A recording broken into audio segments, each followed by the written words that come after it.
segera bentuk koalisi untuk Pilpres. 2, capreskan Ganjar. 3, jangan ada Anies di pemilu Presiden 2024. Itu saya konfirmasi ke beberapa orang, confirm. Saya tanyakan ke teman yang Itu kata-katanya ada itu ya? Kata-kata itu ada dari Presiden Jokowi. ada Kata-kata dan saya jangan ada tulis. Anies di 2024. Ya, ada dan saya tulis. Saya tulis di situ. Dan kemudian kepada satu kesempatan yang saya ketemu pimpinan partai, saya tanya, bukankah dulu memilih Anies kan begini koalisinya? Iya, dulu. Sekarang enggak. Oh, ada nggak perintah begini, begini, begini? Dia diam aja, dia cuma senyum aja. Dia tidak mengatakan iya atau tidak. Tapi bagi saya senyum saja itu berarti mengkonfirmasi, ya. Kemudian kemarin yang paling simpel, sederhana. Ada pimpinan partai akan dilantik jadi menteri. Disampaikan ke saya, Mas, kemarin begini ceritanya loh. Dihubungi, nanti besok disumpah ya Mas, dilantik ya. Saya cuma minta loh, satu, apa Bapak Presiden? Anies. Maksud Bapak Presiden, bantu saya supaya Anies tidak jadi presiden. Tidak menjadi calon presiden. Itu disampaikan secara terbuka. Nah, jadi dihubungilah Ganjar oleh teman-teman ini dan Ganjar menjawab, saya tidak maju kalau tidak melalui PDIP dan dukungan Ibu Mega. Disampaikan kepada Presiden, Presiden mengatakan, oke nanti saya ngomong sama Ibu Mega. Pak Prabowo bagaimana? Satu momen eh, Prabowo Muhaimin, Pak Muhaimin dipanggil, segera deklarasi Prabowo Muhaimin ya, Pak Caimin. Nanti saya ngomong Prabowo, Mas Imin juga ngomong Prabowo. Baik Bapak Presiden. Belum sempat ketemu, Prabowo-nya ketemu Presiden duluan. Akhirnya ketemu di Kertanegara beberapa waktu yang lalu. Belum 2 minggu yang lalu. Akhirnya Caimin bilang, Pak Prabowo, kita diminta segera deklarasi nih sama Presiden. Kata Caimin, kata Pak Prabowo, Caimin, saya baru ketemu Presiden. Diminta deklarasi segera, tapi bukan Prabowo Muhaimin. Loh siapa Pak? Prabowo Erlangga. Kata Pak Jokowi deklarasikan segera Prabowo Erlangga. Jadi Caimin, oh, nggak kecewa beliau dan keluarnya menyatakan belum ada kesepakatan bakal calon presiden wakil presiden dan seterusnya Mas. Kalau yang terkait dengan Muldoko yang terakhir, memang teman-teman di lingkaran Pak Jokowi mengatakan Pak Jokowi nggak setuju Den. Itu bukan perintah Jokowi. Saya bilang oke. Kalau begitu tegur dong. Ini kan ada peristiwa perampokan. Ada peristiwa perampokan dilakukan oleh anak buah. Pimpinan diam saja, tidak melakukan apa-apa, ya nggak boleh dong.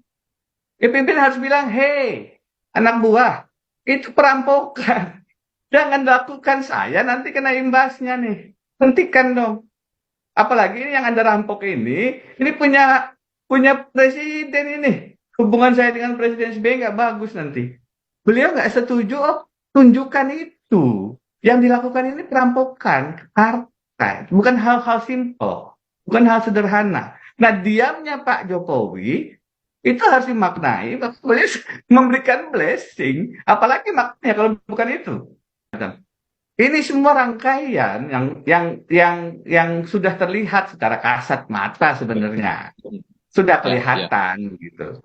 Ini semua nanti kalaupun Anies tidak bisa dicegah maju, akan ada suara Islam dipecah. Jadi kalau Anies maju, suara Islam yang dulunya di Pilgub Jakarta itu mengarah ke Anies Sandi, atau di Pilpres 2019 mengarah ke Prabowo Sandi, di 2024 diarahkan untuk pecah, akan ada di Ganjar Anies, Ganjar Sandi, karena Sandi bisa mengambil suara hijaunya, akan ada di Prabowo Erlangga, Prabowo yang ambil, sisanya masih akan ada di Anies. Suaranya akan dipecah 3. Oke. Sehingga kemudian kesempatan, sebagaimana disurvei oleh CSIS loh ini, bukan yang lain, yang afiliasi Ya. politiknya itu lebih ke nasionalis, mengeluarkan survei bahwa meskipun Ganjar dominan, kalau head to head, Anies Ganjar yang menang adalah Anies. Bahkan kalau head to head Anies Prabowo, kata CSIS surveinya, yang menang adalah Anies. Membaca survei itu, Jokowi merasa perlu mengambil langkah-langkah untuk memecah suara yang ada di Anies dengan Oh, mendudukan Sandi di Ganjar, atau Prabowo dengan Erlangga. Informasi minta dua hal. Tentu ada yang lain juga. Tapi dua hal. Satu, IKN dilanjutkan. Dua, tidak ada masalah hukum bagi dia dan keluarganya. Nah, Ya. dua yang ada ini sudah nyaman bagi Pak Jokowi. Bagi dia, ya kalau bisa Ganjar. Tapi kalau tidak bisa Prabowo. Anies bagaimana? Sebaiknya nggak ada. Kalau Anies ada faktor dia bisa menang itu membahayakan. Jadi tidak kemudian Anies diberi kesempatan maju, tidak.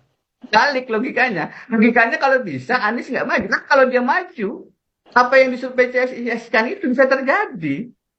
Dan itu bukan tidak mungkin.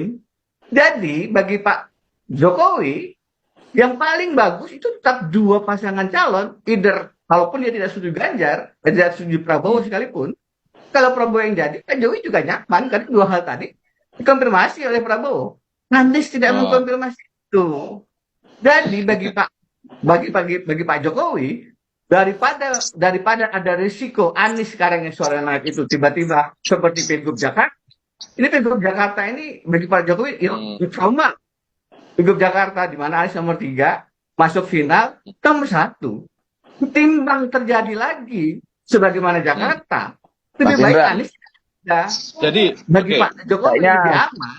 analisa Jokowi Prof itu lebih aman, Anies tidak ada. menyimpang deh.